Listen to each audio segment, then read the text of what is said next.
సినీ నటుడు మోహన్ బాబును అరెస్ట్ చేయాలని టీడబ్ల్యూజే ఐజేయూ జిల్లా అధ్యక్షుడు రజనీకాంత్ డిమాండ్ చేశారు. హైదరాబాద్లో మీడియా ప్రతినిధులపై మోహన్ బాబు దాడి చేయడాన్ని నిరసిస్తూ జిల్లా కేంద్రంలో జర్నలిస్టులు కలెక్టరేట్ వరకు ర్యాలీ నిర్వహించారు. ఈ సందర్భంగా టీయూడబ్ల్యూజే ఐజేయూ జిల్లా అధ్యక్షుడు రజనీకాంత్ మాట్లాడుతూ జర్నలిస్టులపై దాడులు పునరావృతం కాకుండా ప్రభుత్వం చర్యలు తీసుకోవాలన్నారు. ఈ కార్యక్రమంలో టీయూడబ్ల్యూజే ఐజేయూ ఎలక్ట్రానిక్ మీడియా అధ్యక్షుడు శ్రీనివాస్, ఉపాధ్యక్షుడు Abid, organisation secretary Razak, Srikanth, Rameshwar, Shankar, Shiva, Chakradhar union నాయకులు, సభ్యులు పాల్గొన్నారు.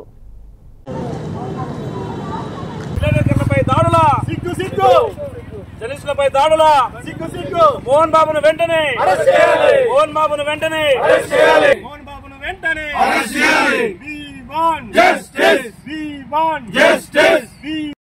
మోహన్ బాబును వెంటనే మోహన్ బాబును వెంటనే మోహన్ బాబును వెంటనే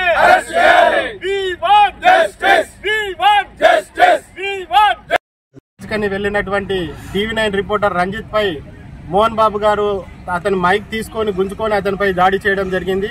ఇలాంటి వాళ్లకు మోహన్ బాబు లాంటి నటుడు ఆయనపై కఠిన చర్యలు తీసుకోవాలని చెప్పేసి టీయూడబ్ల్యూజే ఐజేయూ ఆధ్వర్యంలో ఈరోజు జిల్లా కలెక్టరేట్ కార్యాలయం ముందు మేము ధర్నా నిర్వహించడం జరిగింది. ముఖ్యంగా ఆయన 40 ఏళ్ల జీవితంలో మోహన్ బాబు గారు ఎన్నో సినిమాల్లో విలన్ గా ఆయన నటించడం జరిగింది. ఇప్పుడు నిజ జీవితంలో ఒక అయ్యప్ప మాల ధరించినటువంటి ఒక జర్నలిస్టు నిన్న మీడియా కవరేజ్కి వెళ్లి అతనికి సంబంధించిన ఒక ఇష్యూ జరుగుతుంటే దాని విషయంలో మాట్లాడుతుండగా అతను మైక్ ను గుంజుకోవడం జరిగింది. గుంజుకొని అతని తలపై దాడి చేయడం జరిగింది. ఇలాంటి దాడి చేయడం వల్ల రంజిత్ కి తీవ్రంగా ఆయనకు తల భాగంలో బాగా గాయాలైనాయి. ఇప్పుడు ప్లాస్టిక్ సర్జరీ చేయాలని చెప్పి వైద్యులు చెప్తున్నారు.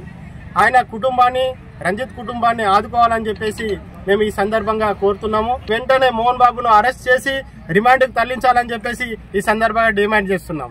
హైదరాబాద్ లో మోహన్ బాబు విచక్షణ రహితంగా జర్నలిస్టులపై దాడి చేయడం నిజంగా సిగ్గుచేటు. ఆయనపై ప్రభుత్వం వెంటనే కేసు నమోదు చేసి అరెస్ట్ చేయాలి. ఆయన నిజ జీవితంలో, సినిమా జీవితంలో విలన్ గా నటించి ఆయన నిజ జీవితంలో కూడా విలన్ గా తయారై ఈరోజు జర్నలిస్టులపై, విధి నిర్వహణలో ఉన్నటువంటి జర్నలిస్టులపై దాడి చేయడం నిజంగా సిగ్గుచేటు.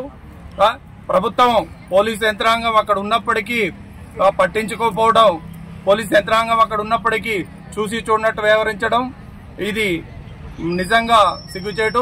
వెంటనే మోహన్ బాబుపై కేసు నమోదు చేయాలి. తర్వాత జిల్లాలో కేసు నమోదయ్యే వరకు జిల్లాలో వివిధ రూపాల్లో ఆందోళనలు తీవ్రతరం చేస్తాం.